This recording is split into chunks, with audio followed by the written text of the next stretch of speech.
బ్రతికించి ఉన్నది. నా బాధలో ఇదే నాకు నెమ్మది కలిగించుచున్నది.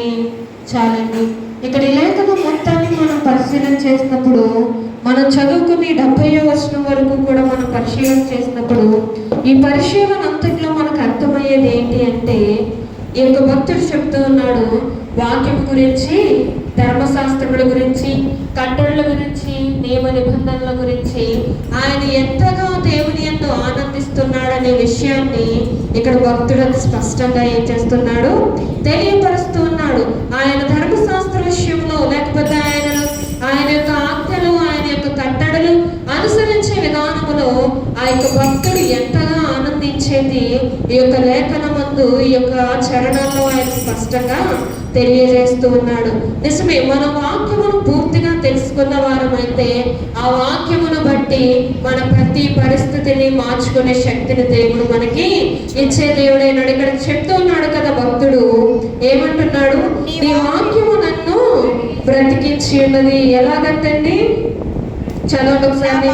నీ వాక్యము నన్ను బ్రతికించి ఉన్నది, నా బాధలో ఇదే నాకు నెమ్మది కలిగించుచున్నది.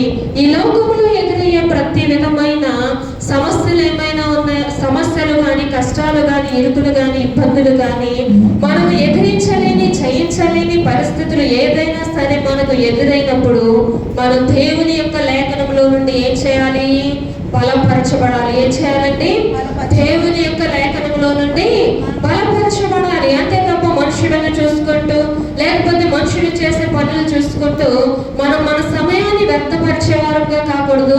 లేకపోతే నీరసము, నిస్సత్వం తెచ్చుకొని వేరే వేరే ఆలోచనలపై మన యొక్క మనసు మలుచుకునే వారంగా మనం ఉండకూడదు. కానీ దేవుని యొక్క లేఖనాన్ని గుర్తు చేసుకుంటూ, నిజమే ప్రభు, ఫలానా వారు ఫలానా సమస్యల్లో నీ లేఖనంలో బలపడ్డారు, వారిని ఇటు రీతిగా కాపాడాను. షడ్రక్, మేషక్, అబేద్నెగోకి గొప్ప సమస్య ఎదురైంది. ఏంటి అంటే, నిన్ను తప్ప వేరొక ఎవరిని, రాజును తప్ప వేరొక ఎవరిని కూడా ఏం చేయకూడదు, నమస్కరింపకూడదు, పూజించకూడదు అని చెప్పి గొప్ప సవాలు వారి ముందు నిలిచినప్పుడు వారు దేవుని కొరకే ఏం చేయబడ్డారు, నిలవబడ్డారు. నిలవబడినప్పుడు దేవుని కొరకు వారు నిలవబడ్డారు కనుక వారి ప్రాణాలను సహితము దేవుడు ఏం చేసి ఉన్నాడు, కాపాడి ఉన్నాడు. అలాగే దానియేలు భక్తుని కూడా మనం చూసినప్పుడు సింహాల బోనులో అతన్ని పడవేసినప్పుడు వాక్యము ఆధారంగా అతడు దేవుని యందు విశ్వసించిన విధానమును బట్టి దేవుడు అతన్ని బలపరిచి ఏం చేసి ఉన్నాడు అంటే,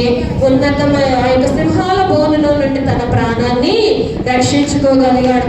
అలాగే ఈ లోకంలో ఎదురవుతున్న ప్రతి పరిస్థితి నుండి మనకి ఏదైనా కష్టము, నష్టము, లేకపోతే దేవుని యొక్క నుండి మనల్ని తప్పించే ఏ సమస్య అయినా మనకు ఎదురైనప్పుడు వాక్యమును బట్టి మనం ఏం చేయాలి, ఫలం పొందుకోవాలి. సారేపతి విధవరాలు ఎలాగ పోషింపబడింది, దైవజనునికి ఆహారము పెట్టుట ద్వారా, లేకపోతే వారికి ఆతిథ్యం ఇచ్చుట ద్వారా సారేపతి విధవరాలు ఏం చేసింది, పోషింపబడింది. అలాగే లేఖనంలో అనేకమైన సంగతులను మన కొరకు ఏం చేసి ఉన్నాడంటే దేవుడు వ్రాయించి ఉన్నాడు. మన లేఖనాన్ని పరిపూర్ణంగా అర్థం చేసుకుని దినదినము దివారాత్రులు ఆ యొక్క వాక్యాన్ని ధ్యానిస్తూ గైకొనుచు మనం దేవుని లేఖనాన్ని బట్టి ఈ లోకంలో ఉన్న ప్రతి పరిస్థితిని ఏం చేయాలండి, ఎదుర్కోవాలి.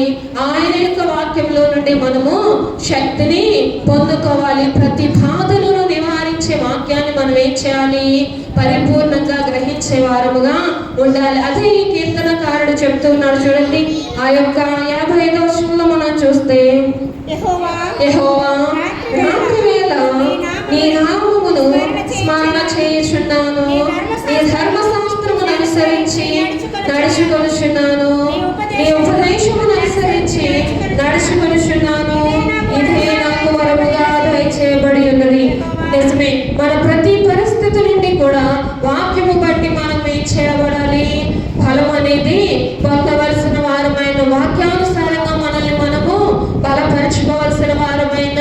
ఈ లోకంలో అనేకమైన సమస్యలు ఎదురవడం సహజమే, కానీ వాటన్నిటి నుండి జయం పొందుకోవడం ఎలాగో మనకేమి నేర్పిస్తుంది అంటే ఆయన వాక్యము మాత్రమే నేర్పిస్తుంది. లోకంలో ఎదురయ్యే ప్రతి పరిస్థితి కూడా ఆయన జయించే శక్తిని దేవుడిచ్చేవాడై ఉన్నాడు.